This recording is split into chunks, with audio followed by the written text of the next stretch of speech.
Tuhan bersamamu. Inilah Injil suci Yesus Kristus menurut Lukas bab 5 ayat 33 sampai dengan ayat 39. Hal berpuasa. Orang-orang Farisi itu berkata pada Yesus, "Murid-murid Yohanes sering berpuasa dan sembahyang, demikian juga murid-murid orang Farisi, tetapi murid-muridmu makan dan minum." Jawab Yesus kepada mereka, "Dapatkah sahabat mempelai laki-laki disuruh berpuasa, sedang mempelai itu bersama mereka? Tetapi akan datang waktunya apabila mempelai itu diambil dari mereka, pada waktu itulah mereka akan berpuasa." Ia mengatakan juga suatu perumpamaan kepada mereka. Tiada seorang pun mengoyakan secari kain dari baju yang baru untuk menambalkannya pada baju yang tua. Jika demikian, yang baru itu juga akan koyak, dan pada yang tua itu tidak akan cocok kain penambal yang dikoyakan dari yang baru itu. Demikian juga tidak seorang pun mengisikan anggur yang baru ke dalam kantong kulit yang tua, karena jika demikian anggur yang baru itu akan mengoyakkan kantong itu, dan anggur itu akan terbuang, dan kantong itu pun hancur. Tetapi anggur yang baru harus disimpan dalam kantong yang baru pula. Dan tidak seorang pun yang telah minum anggur tua ingin minum anggur yang baru, sebab ia akan berkata, anggur yang tua itu baik. Demikianlah Injil Tuhan. Puasa melepaskan diri dari kuasa kegelapan. Inilah sampan bersama saya, Pater Doni Kevi, SVD. Ibu Bapa, saudara-saudariku yang terkasih dimanapun Anda berada saat ini, sampan kembali menyapa Anda sekalian. Semoga selalu dalam keadaan sehat dan berada di bawah lindungan Tuhan. Saudara-saudariku yang terkasih,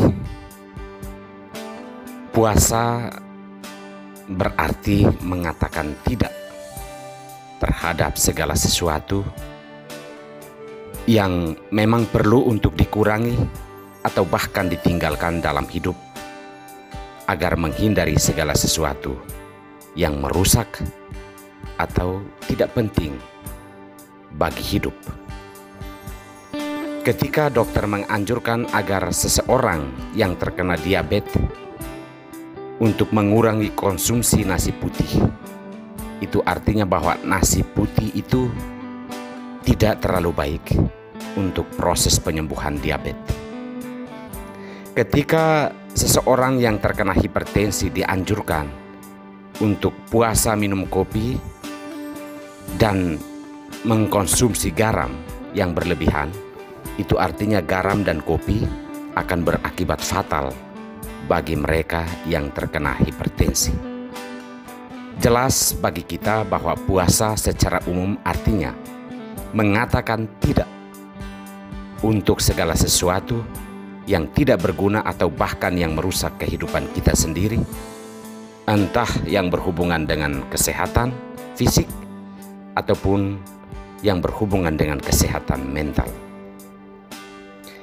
Saudara-saudariku yang terkasih, hari ini sabda Tuhan mengajak kita untuk memahami arti puasa bagi kehidupan iman kita dan juga keselamatan kita sebagai orang beriman. Orang-orang Farisi dan ahli Taurat datang kepada Yesus dan mempersoalkan mengapa para murid Yesus tidak berpuasa sementara yang lainnya berpuasa. Menjawab hal ini, Yesus menyampaikan dua perumpamaan tentang anggur baru dan kantong lama, serta kain baru dan kain lama. Apa yang mau ditekankan Yesus dalam perumpamaan ini adalah pemahaman yang benar tentang puasa. Artinya bahwa puasa itu tidak sekedar menjalankan sebuah peraturan agama, tetapi adalah panggilan hati nurani untuk menempatkan hal-hal yang baru dan baik demi kebaikan dan keselamatan. Yesus menyebut dirinya sebagai mempelai para murid. Jika Yesus telah tiada dari kehidupan mereka, itulah kesempatan bagi para murid untuk berpuasa. Kehadiran Yesus sebagai mempelai dalam diri para muridnya bisa kita artikan dalam cara hidupnya, ajarannya, kepeduliannya, belas kasihannya, dan pengampunannya. Jika Yesus sang mempelai itu tidak ada dalam hidup para muridnya dalam cara yang demikian, maka disitulah para murid perlu berpuasa untuk mengatakan tidak terhadap kuasa-kuasa kegelapan yang telah menangkap Yesus, menyiksa dan menyalibkan Yesus, jalan kebenaran dan hidup itu. Pada saat itulah para murid perlu berpuasa untuk menghadirkan kembali Yesus dan seluruh cara hidupnya di dalam kehidupan mereka. Hal ini berarti ada satu nilai positif yang perlu dikejar sebagai tujuan dari puasa yang dijalani dalam hidup. Bagi kita para pengikut Yesus, nilai positif itu adalah Yesus dan seluruh cara hidupnya. Mengapa harus Yesus? Menurut Paulus, karena di dalam diri Yesus, Allah memberikan kuasa yang penuh untuk membebaskan kita dari berbagai macam kuasa kegelapan. Di dalam Dia, hidup kita yang penuh dengan dosa dan kelemahan akan dibebaskan. Kita perlu berpuasa ketika kuasa-kuasa kegelapan itu menutup mata kita terhadap jalan kebenaran dan hidup yang dibawa oleh Yesus. Saudara-saudari terkasih, marilah kita belajar berpuasa, artinya mengatakan tidak terhadap kuasa-kuasa kegelapan yang menjauhkan kita dari Tuhan dan sesama kita. Akan menjadi sangat lucu jika kita menjalankan puasa sambil melakukan berbagai tindakan kejahatan.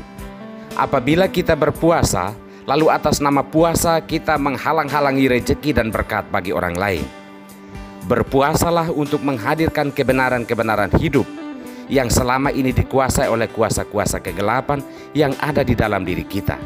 Katakanlah tidak terhadap berbagai kejahatan yang meniadakan Tuhan dan kebenarannya dari hidup kita. Semoga Tuhan memberkati kita semua.